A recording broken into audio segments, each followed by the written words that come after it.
Nós estamos aqui na sinagoga em Nazaré, Israel, local onde Jesus fez a proclamação da sua unção messiânica, que está em Isaías 61, nós vamos ler agora. O Espírito do Senhor Deus está sobre mim, porque o Senhor me ungiu para pregar boas novas aos mansos, enviou-me a restaurar os contritos de coração, a proclamar liberdade aos cativos e abertura de prisão aos presos, a pregoar o ano aceitável do Senhor, o dia da vingança do nosso Deus, a consolar todos os tristes, a ordenar acerca dos tristes de Sião, que se lhes dê glória em vez de cinza, óleo de gozo em vez de tristeza, vestes de louvor em vez de espírito angustiado, a fim de que se chamem árvores de justiça, plantações do Senhor, para que Ele seja glorificado. Jesus fez essa proclamação aqui e sobre essa proclamação eu quero passar para você 3 pontos muito importantes que eu considero que nós, cristãos em Yeshua, precisamos considerar constantemente a respeito da nossa posição como filhos do Deus vivo. O primeiro ponto que eu quero destacar aqui para você é o costume de nós vivermos imaginando como é e quando Deus vai agir e nos leva a perder bênçãos preciosas. O costume do povo antigo de imaginar como Yeshua viria, pensando que ele viria de uma maneira fantástica, sobrenatural, que ele iria chegar aqui e ia estabelecer um reino tremendo. Isso aconteceu inclusive com seus discípulos. Vez por outra eles perguntavam para Jesus: quando é que o Senhor vai estabelecer seu reino? Como é que vai ser o seu reino? Eles viviam pensando de tal maneira como grande parte deles hoje pensa. E por isso mesmo, ainda assim, não conseguiram entender que Yeshua já veio. E Yeshua veio da maneira mais simples possível, se fazendo homem, e por isso mesmo eles não conseguiam de maneira nenhuma, mesmo vendo todos os milagres que homem nenhum na vida havia feito, mesmo expulsando demônios, quando nenhum profeta havia conseguido fazer isso, ainda assim eles não conseguiam crer que Yeshua era Senhor da vida deles. Não conseguiram crer que Yeshua era o Filho do Deus vivo, aquele que veio em carne. No dia que ele fez essa proclamação aqui em Nazaré, o agarraram, dizendo: esse cara está querendo se fazer Deus. Ele é o filho de José, o carpinteiro, está querendo se fazer Deus. Agarraram Jesus, levaram-no para o monte aqui próximo, o monte da precipitação, tentaram jogar Jesus lá de cima embaixo. Jesus, escapando deles, foi embora e inclusive mudou-se daqui para Cafarnaum, e a partir de Cafarnaum, Jesus foi estabelecendo e foi ampliando o seu ministério de uma maneira fantástica, como nós já conhecemos na palavra de Deus. Segundo ponto que eu quero trazer para você meditar hoje, nessa palavra a partir daqui, é que a cultura religiosa nos leva a não dar muito crédito aos profetas da casa.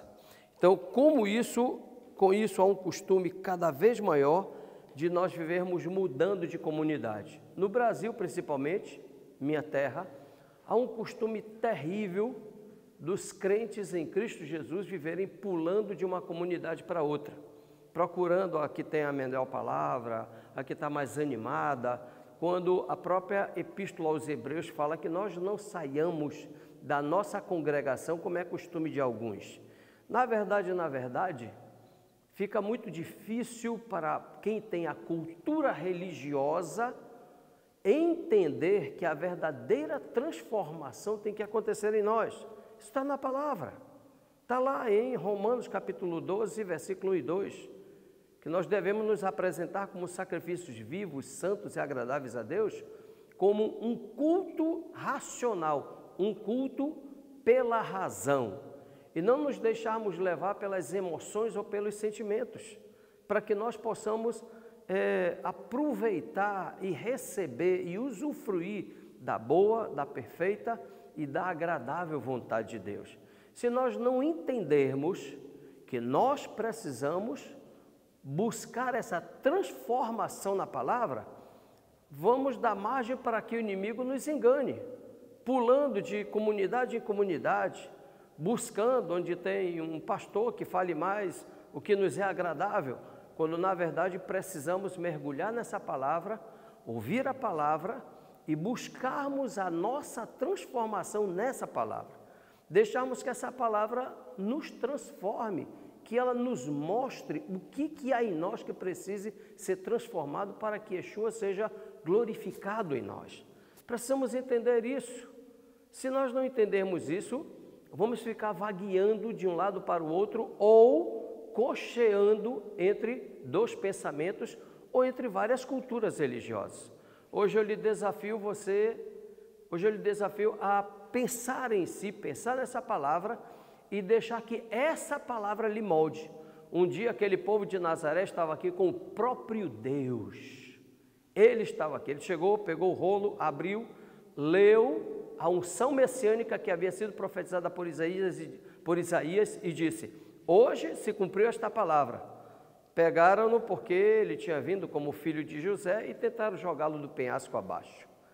Eu espero que você hoje pense muito nisso. E o terceiro ponto que eu quero deixar para você hoje é que a proclamação, junto com a proclamação messiânica pelo profeta Isaías, veio também a proclamação da igreja, que está no versículo 4 de Isaías, que eu quero ler para você aqui, para que você não esqueça disso. E essa proclamação a respeito da igreja diz assim: depois de nos tornarmos árvores de justiça, plantação do Senhor para que Ele seja glorificado, a igreja edificará os lugares antigamente assolados, restaurará os anteriormente destruídos e renovará as cidades assoladas, destruídas de geração em geração. Jesus sabia dessa proclamação, tanto sabia que Ele veio e fez discípulos. E ao sair da terra, antes de subir aos céus, Ele vai dar a célebre ordem que está lá em Mateus capítulo 28. Ide em meu nome e fazei discípulos, assim como eu ensinei para vocês, assim como eu fiz com vocês, vocês vão e façam discípulos. Hoje tem muita gente querendo pregar evangelho do seu jeito, da sua maneira.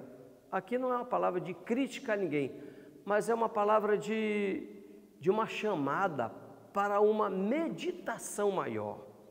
Jesus nos mandou fazer discípulos. Fazer discípulo é a continuidade do que foi proclamado lá no Jardim do Éden.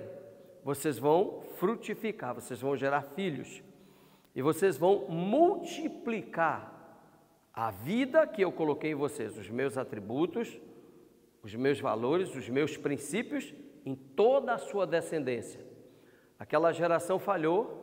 Por isso, o Espírito Santo, falando pelo apóstolo Paulo, diz que Yeshua, ele é o segundo e último Adão. Então, ele vem dar continuidade no que o primeiro homem falhou. E aí, ele simplesmente muda o termo filhos ou frutificar e diz: façam discípulos. Vamos ter que gerar filhos e filhas para o nosso Deus Todo-Poderoso, para que Ele seja eternizado em toda a nossa descendência. Essa é a palavra que eu quero deixar para você hoje, direto aqui dessa sinagoga, onde Jesus fez a proclamação da Assunção Messiânica, e eu quero te abençoar em nome de Jesus, que a mente de Cristo esteja em você, que você busque, debaixo da luz do Espírito Santo, o entendimento e o discernimento dessa palavra, para que haja em você a plenitude de todo o propósito para o qual Deus te criou. Que Deus te abençoe, direto aqui de Nazaré, da sinagoga, onde Yeshua proclamou sua unção messiânica. Eu te abençoo e proclamo sobre ti as mais ricas bênçãos do Senhor, em nome de Yeshua. Amém, amém e amém.